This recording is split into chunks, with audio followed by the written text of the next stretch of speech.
I, male, 28, have been considered a catch, and I know that's the most big-headed, idiotic way to start a Reddit post, but hear me out. Obviously, I have flaws, but I'm a catch in the sense that I'm the kind of guy parents tend to like. I have a great job, my mom raised me right and taught me to respect everyone, and I know how to do a lot of things that help out around the house or just tend to be useful. I'm the dude who can help with taxes and fix the sink. Now, this is relevant because, well, both my mom and my sister are extremely into being matchmakers for me. I'm single by choice, but they both constantly try and butt in and ask about my love life and set up matches for me. I live a few states away from them, but that somehow hasn't stopped my sister Isabel, fake name, and my mom from trying to figure out how to get me settled down. We're an immigrant family, and unfortunately, relationships tend to be almost decided by counsel instead of through individual choice. I'm single because I want to be, but both Isabel and my mom think it's because something is wrong with me. With my mom, I kind of understand that she's from a different generation, and because of that, she's placing her hopes of grandkids and continuing the family line on me. But I didn't expect it from Isabel. She's 2 years younger than me, and while I came to the US when I was 13, she's been here during her teens and acclimatized a lot faster than me. But she still holds on to some weird gender roles and also has an unhealthy idea about family. Recently, she got engaged to a guy called Jason, male 28, from her workplace, and I immediately didn't like the dude. He had a small minded perspective and a quick temper over stupid shit. But Isabel loved him and was desperate to get married. Honestly, I was not cool with the relationship, and I wanted as little to do with my brother in law to be as possible. After the first time our families met, I was also really put off by Jason's sister, Jane, female 25, who was weird, to say the least. She was extremely loud, and on our first meeting as two families, she got drunk and caused a scene.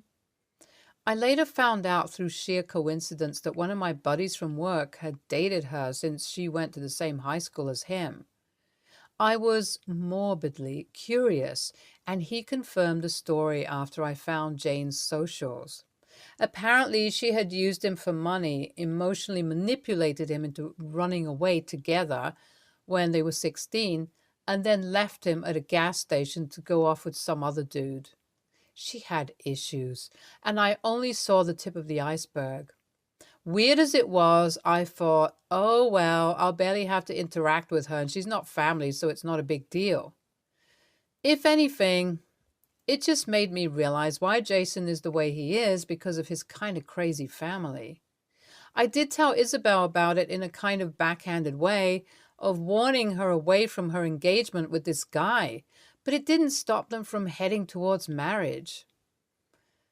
Isabel and Jason have been engaged for 3 months, and while she's smitten with him, I still don't like the dude or his family. Obviously, I don't make it obvious, but we keep a cool distance from each other. The worst part is that Jane has slowly gotten more and more obsessed with me. It started innocently enough with her following my socials and then maybe replying to my Instagram stories. But I realized it had gone way too far when she asked me out. I politely declined, but she went off on this rant about how nobody wanted to give her a chance, and then ended up blocking me for a week. Then she unblocked me and pretended like everything was normal. I was clearly not having any of that and slowly started just ignoring her. After that, my own sister called me and asked me for the craziest favor ever. She began by asking me about my relationship status, and I said, "It's the same as it always is, Izzy. Stop bugging me about it." To my surprise, she seemed happy that I wasn't seeing anyone and said, "Well, that's cool and all, OP, but my wedding date has been set for a month from now, and I really want to see you there with a +1. To be honest, I think you and Jane would be really cute together, don't you?" No, just no. Hell no. I told her there was no way in hell I would take her insane sister-in-law to her wedding, and told her about the past incidents I had with her. But she brushed it off as Jane's infatuation and said that I needed to give her a chance. Isabel went nuclear and then said that if I don't bring Jane as my plus one, she's not going to let me come to the wedding because it disrespects Jason. I was super hurt that she would make me miss her wedding over a date, but I wasn't going to back down from it either. I said, "If that's how it is, I won't be at your wedding, sis." I guess she didn't think I would actually back out. And she finally confided in me that she'd promised her in-laws that she would help Jane deal with her obsession with me, and part of that was going to be setting up this date for her.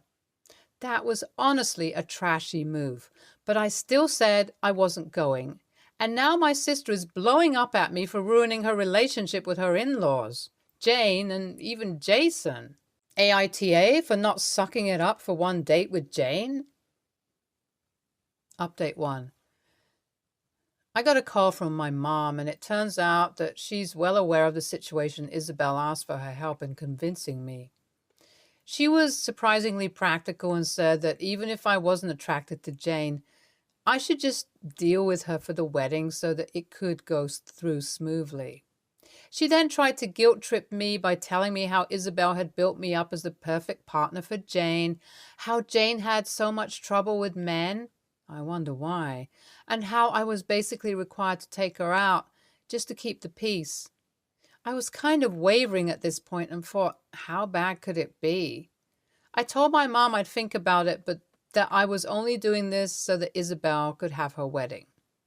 A couple of days after that, I got a text from Jane asking me when I was going to visit her and how we should meet up before the wedding and get to know each other. I asked her what she meant by this, and it turns out that Mom took me saying that I would think about it to mean that I would take Jane. It also seems like Isabel and Mom hadn't told Jane how strongly I felt about her and spun things around to seem like I had a genuine interest in her, but had commitment issues, whatever the frick that means. At that point, I had pretty much reached the end of my rope, so I told her the true story and said some pretty harsh things. She was devastated, and I am sure that Isabel would hear all of it. But I was feeling extremely resentful about how I was being used as a pawn by my family. I called my mom and chewed her out for making false promises on top of false promises. I guess it was the weight of their constant meddling that made me react so viscerally. I then called Isabel and said that if after all the crappiness Jason's parents had pulled on her, she wanted to marry him, I would not be her brother any longer. It feels like the calm before the storm right now, and I haven't gotten a response from my family or Jason's family. I guess they're too shell-shocked to react. Whatever happens, I am done being used in this weird game of promises Isabel has created. Update 2. I don't know how to pack all of this into one update, but many things have happened. The most important one is Isabel broke things off with Jason. I don't know how she finally got some sense, but she texted me and said that she had left her fiancé and was staying with my parents, and asked me to come and visit so she could apologize and explain her point of view. I was cool with this and decided I should at least hear Isabel out. When I visited, it was clear that her relationship had not been good for her. She told me and our parents about how Jason had always put her down, and her hunger to settle down made her try and normalize that. After all of that, she also told us that her in-laws were constantly complaining about Jane and how they needed to make sure she wasn't dependent on them in the future. She knew that I wouldn't date her sister-in-law in the long run, but she wanted to win her in-laws' approval so badly that she portrayed it that way. However, when I told Jane the truth, the whole family turned on her and was horrible to her. Jason was constantly belittling her, and she finally had enough and walked out on him.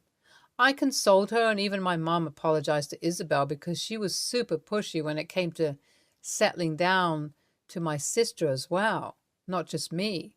I honestly wanted to go over to Jason's place and break his jaw, but Isabel talked me out of it.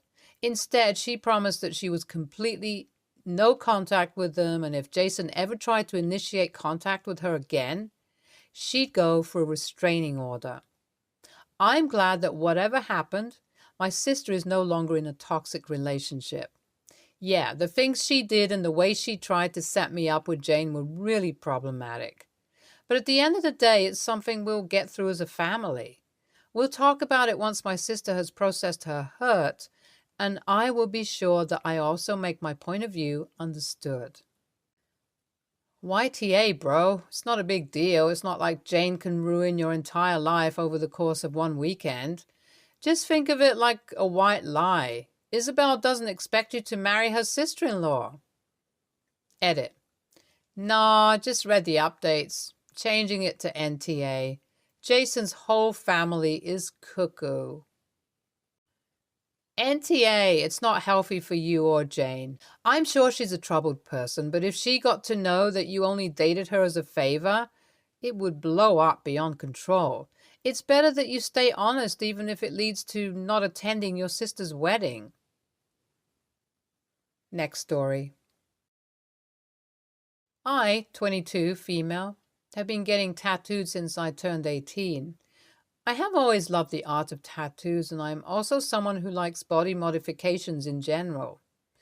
I don't have any visible piercings. I'm able to hide them. But like I said, I've always loved the subculture and have quite a lot of tattoos. My father, 59, male, has always hated tattoos, and he doesn't hide his distaste towards them, which I completely understand. Everyone has their preferences and their dislikes. His is a bit overboard, though, where he won't even accept medical care if the nurse has tattoos. I have hid my tattoos for 4 years. I wear long sleeves during the summer, and if I'm going out, I just bring a change of clothes. It's become part of my routine, and it never really bothered me. An estranged cousin came back into our lives a few weeks ago to stir up drama, and he showed my father my Instagram page through a very close cousin's profile. He didn't follow me because I have a private profile and would never accept his request. My father was furious, and for weeks he hasn't spoken to me, which I knew would probably happen. I've been walking on eggshells around him, and he has said a few things to me that have been extremely insulting. I found an apartment because I didn't feel comfortable staying there, and I was going to be moving out in April anyways, and left yesterday. I have now been receiving calls from my brother, 27, turning 28, and mother, 61, telling me that I'm making a mistake, and it is ridiculous that I think it was a good idea to leave because it is only making my father worse towards them. I offered them a place to stay since I'm renting a 3-bedroom basement apartment, and they told me that wasn't right and I should come home. I made my own choices as an adult, and I know I'm experiencing the repercussions of my choices. But I feel like my solution was a better idea than staying in a house where I'm not welcome. AITA? NTA, your mother and brother want you to be your father's emotional abuse punching bag, and basically told you they want you back to make their lives easier. They are not good people. They don't want good things for you. Ignore them. NTA. You are being insulted by your own father over some tattoos. You have the complete right to leave if you want to. If your mother and brother are so bothered by your father's treatment, maybe they should grow a backbone and also leave him instead of blaming you and using you as the punching bag. NTA, but your entire family is. Your mother and brother want you to move back in and put up with your father's bullying because he's making their lives miserable? Screw that. Parents are supposed to protect their kids, not throw them to the wolves to protect themselves. Next story. I'm early 20s, female. Last year I started working at a major company. I entered this job through a scheme for disadvantaged young people. Despite this, the interview process was still incredibly tough, and I'm proud to have made it this far. When I'm not with my team, I hang out with the other girls I've met and befriended through that scheme. The nephew of the CEO started his role at our department a little later and, for whatever reason, has been joining us girls for lunches, etc. He tries very hard to fit in and acts like he doesn't come from a place of insane privilege. He will literally pretend to be humble and downplay his family's wealth just to seem relatable, I guess. The others have been warming up to him, but I'm honestly not buying his rather fake personality. The other day I was sitting at the canteen with another coworker and he asked if he could join us. I didn't want that, but my coworker immediately said yes. Well, he was asking me lots of personal questions about my journey to the company. I told him that the interview process was hard and mentally draining. He nodded and said that it was tough getting into the place, but that his interviews were fine. Even laughed and said he came late to one because of a hangover. This made me mad, and I said, "Good for you." He thanked me and said that things always work out when you just chill out and stop taking things so seriously. This is when I said that we both know he's not nearly as competent as he believes and that he only got the job because his uncle is literally the CEO. My friend, coworker, gasped and looked at me like I was crazy. The nephew shrugged and said I didn't seem to like him. I told him that this wasn't a personal matter, so likes and dislikes are irrelevant. We didn't argue, but he got a little heated and asked me what I want him to do. Then he said I may view him as an overprivileged a-hole, but I'm more or less the same, which makes no sense. So I fully expected him to report me to HR, but to my surprise, he never did. In fact, he started following me on social media accounts and messaging me at work more frequently. My coworker has relayed this incident to the other girls, and the consensus is that I'm a major a-hole. They said that not only was I unnecessarily hostile and rude, but they were also mad that he started hanging out with them less. Not sure if this is a coincidence, but I've also been spending less time with them. AITA for giving my unprompted opinions? YTA, you disliked him from the start purely because of who his uncle is. Everyone else was warming up to him, but you flat out refused. He's trying to fit in, being humble, and you hate him because of his family? Imagine how things could help if you're friends with the CEO's nephew. ESH, he was insensitive for his things work out fine if you just relax, because this is true for people of privilege, but not everyone else.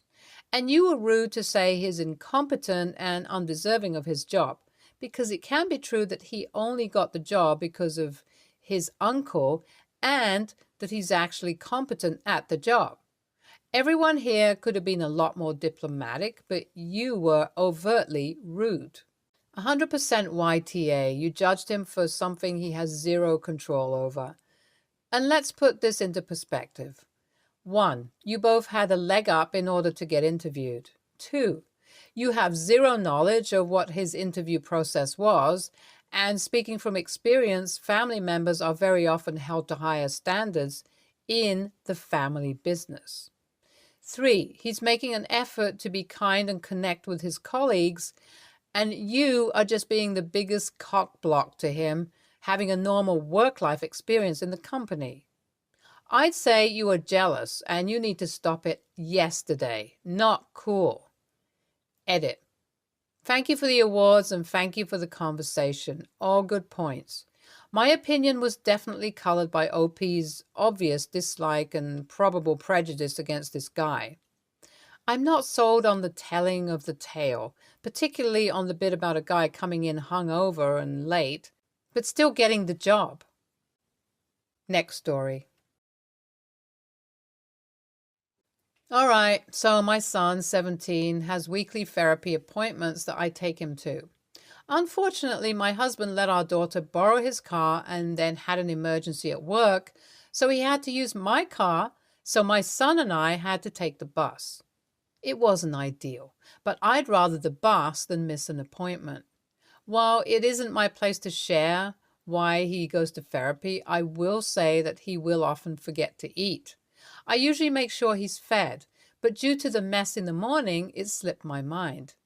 The bus wasn't too crowded, but all the seats were taken. My son wasn't doing too well, and I could tell he was feeling dizzy from hunger, the bus. So the second someone got off their seat, I sat him down. I then tried to find a chocolate bar I had in my bag. While this was happening, I noticed an elderly woman and her adult daughter standing beside us.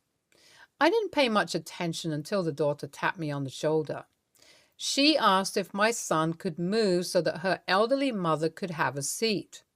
I felt really bad. I really did, but my son was not doing great and standing would make it harder. I had found the chocolate and he was eating it slowly, but if he stood up right then, I can assure you he would have fainted. I apologized to her and explained that my son wasn't feeling well. She rolled her eyes at me and said that she saw him standing earlier and that he's a young, healthy teenage boy, he'll be fine.